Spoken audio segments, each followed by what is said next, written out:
magkuan na sila vigilant o naamoy mga katingalahan atong report sa buhatan sa Taguluan Municipal Police Station para matagaan po natong aksyon labi na sa atong umaabot na mga series of activities.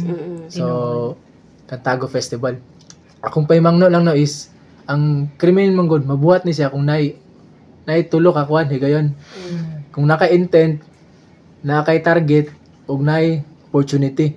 So ang para ma-prevent nato ni natay gitawag nga reducing opportunity. So para ma-reduce atong opportunity natay gitawag nga target hardening. When kag target hardening kining mga atong mga lock sa balay no mag-password ba ka ana. Then next is kining target removal. So kintahay kung nakay sakyanan kung nakay mga valuable items sa imong sakyanan mo attend kag activities diri sa atong lungsod. Tagkuan na to nimo sa imong U-box ba ka o sa imong sakyanan mga valuable items para matanggal to yung kung siya yung target dito. Next is reducing the means. Kung tayo mga tools ba ka or kutsilyo nga mga gamit niya sa krimen kana.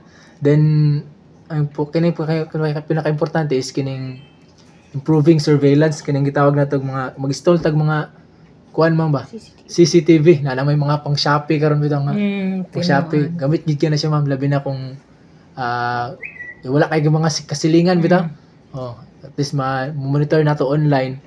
Then fence kung sa inyong panimalay uno mo fence kural o kandado kana lang gid ma'am para eliminate nato opportunity sa usa kung naagay siya buhaton nga daotan tong isa ka kriminal.